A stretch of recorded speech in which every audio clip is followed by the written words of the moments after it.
Personal color analysis. One session gave me the language to express how I see color.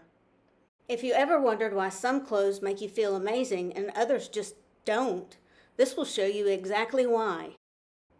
Welcome back. This is The Art of Living Solo, a journey through art, travel, fashion, and tech. It's about finding beauty in independence, courage, in change and color in every chapter of life. So what is color analysis? Color analysis is just a way of finding which colors work with you. Your skin tone, your hair, your eyes. It's based in color theory, but it's not about rules. It's about harmony. It helps you see how some shades work with you and some just sit on you. So why did I do a color analysis? I feel like I'm able to pull an outfit together when it comes to the shapes, the style, the silhouette, but sometimes when everything should work, it just doesn't look right. Some outfits make me look completely myself, and some just don't feel right. This was very frustrating and expensive. That's when I started to wonder, maybe it wasn't the outfit itself at all. Maybe it was the color. Let's go to my actual color analysis session and a conversation we had with the consultant about why people actually choose to have a session. You feel like you don't get it and it doesn't make sense to you and you feel great about the colors that you're picking and you don't need any help with that, that's wonderful. Like, I think that's great, good for you. But there are a lot of people that do, right? And I really personally struggled, and my degree is in apparel merchandising. I've worked in retail. I was a stylist for Talbot's, Banana Republic. I've done all of these different things, but I still couldn't figure out my own personal style and my own clothing, especially after I had my kids. And I feel like that's also transitions, or when I see a lot of people, they're changing from one part of their life to another, and it's like, okay, I can't figure this out now. Color is so impactful and so helpful for those people. I think I know where most of my good colors are, but I'm very much an organizer and a labeler, so I'd like to know what my colors are, and the edge cases are the things that I'm not sure about, like the cream versus white and the black versus charcoal, and those things. Okay, so this is going to be so helpful for you. It's going to answer some of those questions. So color is a great place to start. Now that we have an understanding of why one would do a color analysis, let's go back to my actual session. We will start with the part of the session where we compared warm and cool colors. I like to be able to see a touch of the tone of your hair. Okay. So you are fair, right? You're fair, you're not deep, and you're not super blended, maybe a little bit, but the first thing I think of is just really soft and fair. So I'm going to start with fair colors with you. We're going to start with warm versus cool first. So that'll eliminate half of the wheel. So initially we're not worrying about the individual colors or whether we like the colors or not. We're just looking at what the warmth or the coolness does to your complexion. And then if we figure out that you're cool, we'll compare winter and summer directly, or if we figure out that you're warm, we'll compare autumn and spring directly. It'll make more sense as we kind of dig into it. Start with neutrals. We're gonna do cool neutrals first.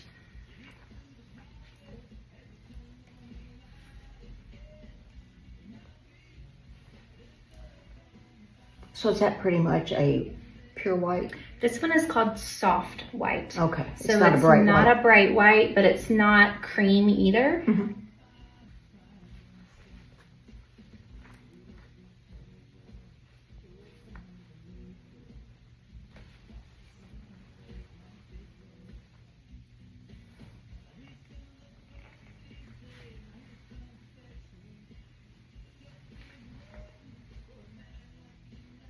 And this is warm. Warm to cool. Warm. Cool. A warm seems better on my face to me. That was my initial reaction. And then I kind of thought, I don't know. The cool seems to make my red come out more or something. I don't know. Feels a little heavy to me too. Do it one more time. Kind of watching your eye and your cheekbone and then your mouth area. Yeah, so it made redness come out right here, and then it's creating shadow in your face. So it's pulling extra blue in your face here and around your lips. It's actually very subtle. It wasn't something that was just jumping out at me, but I do feel like this is washing you out and going heavy, where that makes your complexion look creamier and more even and a little healthier and fresher. This is a cool red. Red is pretty on you. Let me look at your eye color. Green. Yeah, with like a golden warmth, and then you've got that bluish gray ring on the outside of them. So what would you call that? Hazel? Probably, because they're blended.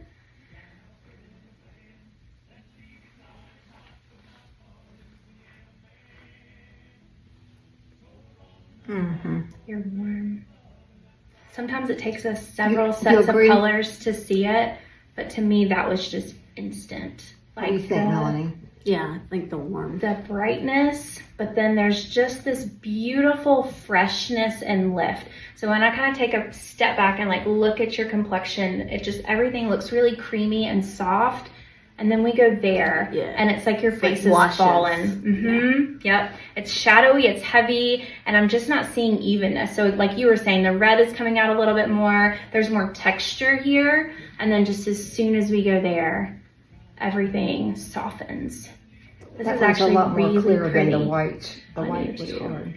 Really pretty. Yellow in and of itself is warm, but a cool yellow has a little bit of gray and a little bit of green in it. It's not my color. I don't wear any yellow. I wear an occasional warm yellow, but not as a... Yeah. Wow. And you wear that color, This don't is you? occasionally wear it. Yeah, and I always like it on you. Agreed. Warm. So cool. You see it, right? Yeah. It's just not doing anything for you. But this is so pretty. This is a cooler green, a jade. Objectively, I like that on you. That's pretty. But when we add more yellow to the color, do we like it more? Yes.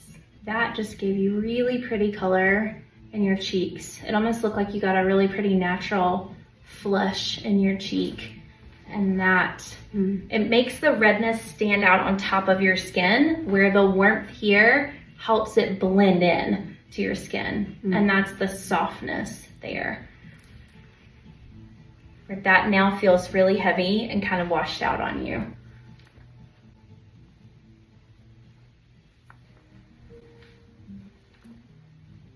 It gives you some depth to your eyes. Is that cool? It's called Air Force Blue, so it's a blue that has a lot of gray in it. Oh, it's my color. Wow. Wow. That made you look younger. It really did. And I don't even like to say that a lot of times because I don't want somebody to think that the other one makes you look old. It doesn't. But that just made your complexion look so fresh and creamy. And the heaviness there, it's just not doing anything for you. It's not that this color is bad. It's just kind of, it's almost like you're hiding in it. You're kind of disappearing into that color, where we go there and you come to life. Your whole face lights up. Wow. Mother would put me in this color all the time. Because you were fair. I hear that so much. There are just different rules about blondes should wear these colors or redheads should wear these colors, and it's not always the case. Because I actually think this is gonna be so beautiful on you. Color. Wow. Yeah, the teal and the peach. I like this last comparison because it's just a drop of color on these drapes, but I think it really helps emphasize the importance of the tone. And it sounds like you're probably already tuned into this, but this is a powdery pink, and we're gonna compare it to this soft peach. And so one, you can see cool versus warm, and there's not a lot of depth or anything else. It really just helps see what happens when we warm a color up. The redness goes away, and you know. This is beautiful. Yeah. This is gonna be a great light neutral for you.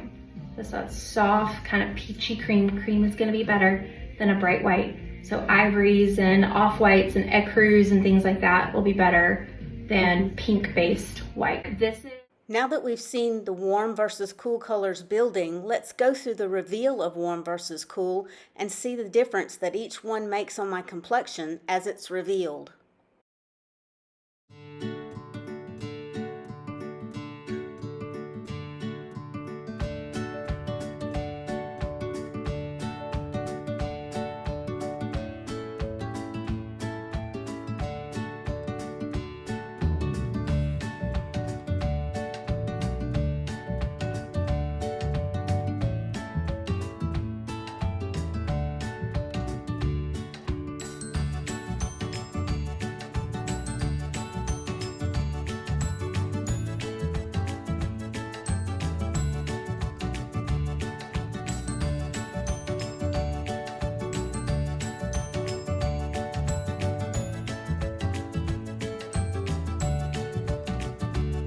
And then this is warm and this is cool. Yeah. You are warm. And now At this point in this session, we've determined that I am a warm season, not a cool season, so that leaves autumn and spring. Next in the actual session, we will compare autumn and spring colors directly.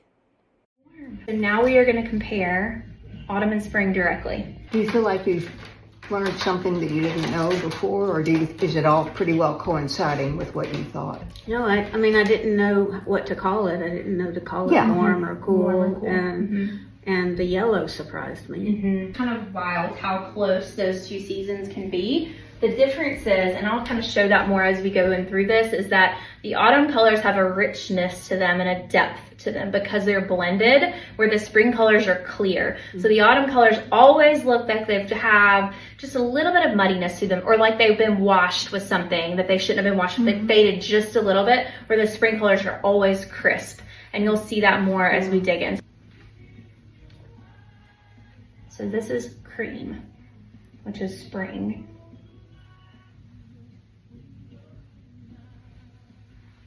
And we're gonna pair it with the spring navy, which is called bright navy. It almost looks like a royal blue. It's got a little bit of warmth to it. Not quite as blended as the autumn one, but it's got a little bit more warmth and brightness than the true navy from winter. And then autumn, the autumn white is called oyster. It's like a true off-white. It's a little deeper. And then this is called marine navy. So it's got a lot of green in it, a lot deeper and a lot more blended. It's a pretty color. Okay, so this is autumn and this is spring. Ooh, this is gonna be interesting.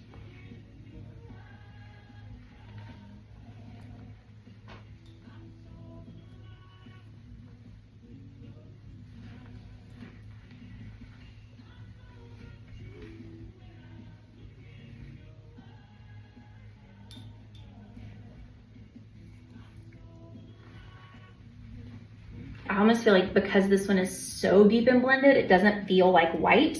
And so we kind of lose, but I don't think it's going heavy on you. And that's a clue for me that it might be better, because if it were worse, it would be weighing you down, but I need more information, which is totally fine. They seem the same to me. The spring one is brightening you a little bit. So I feel like you brightened and you crisped up just a little bit, but the autumn. That was the first one, right? The autumn one is a little softer and again, not heavy. So I'm still really curious. So this is spring, a tangerine. And that's just pretty on you in general. Any of these orangey tones are gonna be great on you. Peaches, corals, tangerines, apricots, things like that. But can you handle, ooh, yeah. Your eye color just got so deep and rich. It's those blended eyes. So you are more fair, which some people would immediately think spring, but you don't necessarily have a ton of brightness, right, in your eye color, and even in the little bit of your natural hair color. You're blended as well. And so the blended colors are gonna make more sense on you. This one is like, it's almost like the brightness feels a little cheap. Like if I was gonna tell you to spend a lot of money on something or look expensive, this doesn't look as expensive as that does. It's rich. Yes. And it's not making you look shadowed or heavy. It's not overpowering you at all. This is beautiful. So here is that yellow that we liked on you a minute ago. Oh, it's...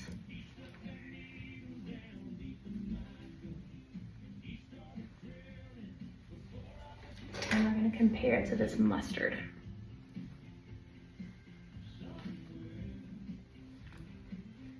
Oh yeah, wow. Wow. That brings your eyes out so pretty. It does. The gold in my eyes. The warmth gives your face that life and that freshness, but then the depth brings your features out. You have a lot of natural color in your lips. You have the deepness in your eye color. This is enhancing you, where this is almost washing you out. It's almost flattening you because it's too bright. So it's reflecting too much light on your face. I agree. This is gorgeous. The blend, what you're calling blended colors, they have more depth to them. Yes. Are more Rich. interactive. Right, with you especially. You're an artist, I'm so you could attracted think to of the these colors colors you would more. put together to achieve that versus the other. I mean, Yeah. that really. Yeah, and I'm attracted to the deeper, richer colors in my work too. So You paint as well? gosh, I do You're just so Renaissance woman. So impressive. to learn. Oh yeah. Wow. Yeah, it's one of my favorite colors. It's beautiful. Yep. It feels so lovely. Like so sophisticated, so just all of the good things. If you were a spring, this color would look muddy and heavy and dark, and it would be weighing you down. Instead, that color is overpowering you. It's hard to distinguish you between the color because that color is just, whoa, it's too much. Where this is absolutely your color. Okay. So this particular turquoise is really bright. There is no depth to it at all. It's almost pushing into winter with how bright it is. The true autumn version of that is that peacock. So it's just got a little bit, again, of soft. This is actually a great visual example of the difference between spring, clear, autumn, a little blended and a little muddy. It almost looks like it's got a gold filter over it that's just taken some of the intensity down. But the comparison that they have us do here is to see if you can handle the depth of this Kingfisher. Wow. Pretty color. That's beautiful. Dark teal. This one's really easy to find too. And now that feels a little bit too much.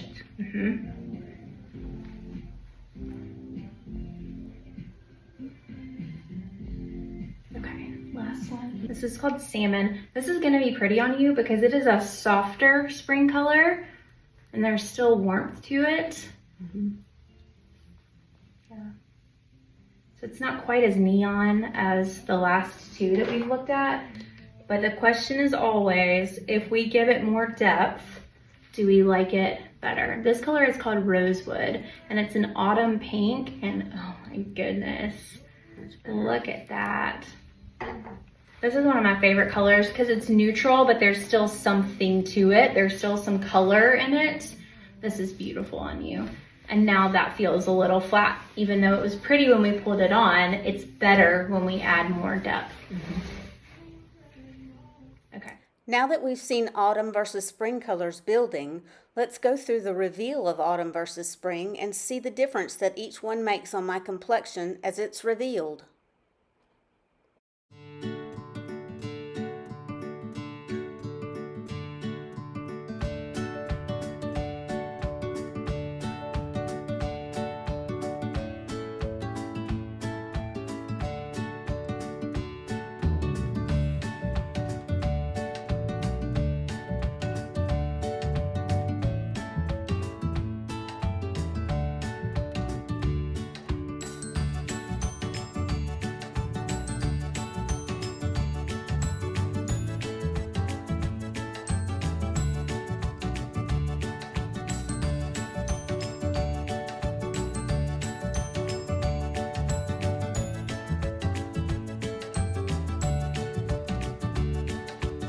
And if I take these,